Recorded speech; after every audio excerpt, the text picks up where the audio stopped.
In 2006, the Secure Fence Act said we were going to once and for all secure our southern border. Nancy Pelosi voted for it. Chuck Schumer voted for it. I think Barack Obama, when he was a senator, voted for it. That's right. So the authorization from Congress is there. The dollars need to be supplied.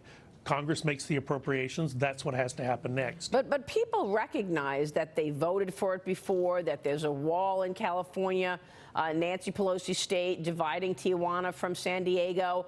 And yet this politicking keeps going on. Even the guests will be divided at the State of the Union tomorrow night. The Journal this morning is reporting that Republicans are planning to invite law enforcement officials, while Democrats are inviting undocumented immigrants who work at golf clubs owned by President Trump.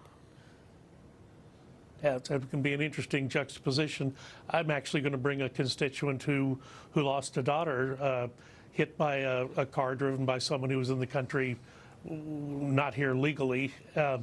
He, of course, was a veteran and came to me one day and said, I put on the uniform and I was doing my job in Iraq.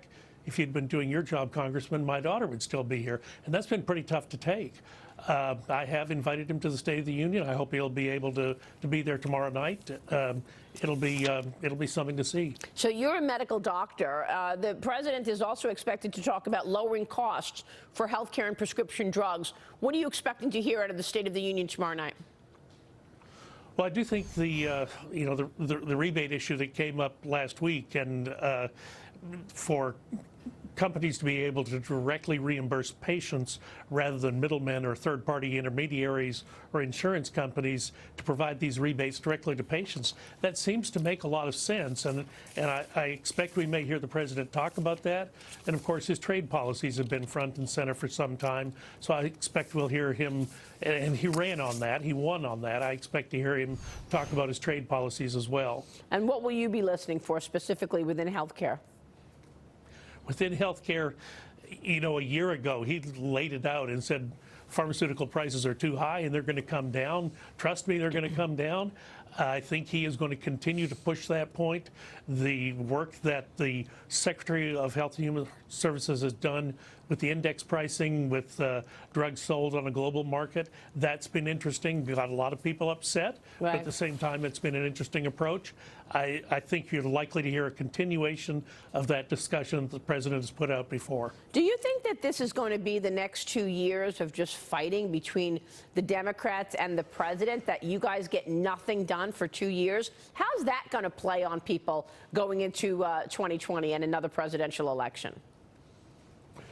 Well, it was fortunate that the first 2 years of the Trump administration were so productive, because I do think you're correct, and we have entered into the 2020 presidential race early.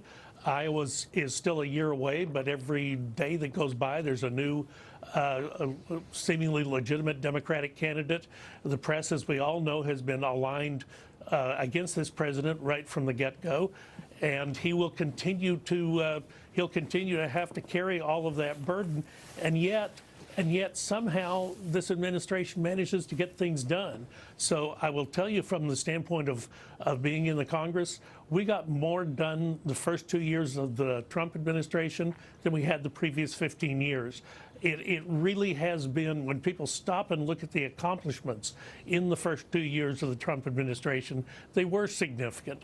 And goodness knows, you talked last hour about people who are talking down the economy. Yeah. That worries me too. I don't know why that is happening, except that one way they see to defeat the president is to tank the economy. But that's a terrible, terrible deal for the American people. Well,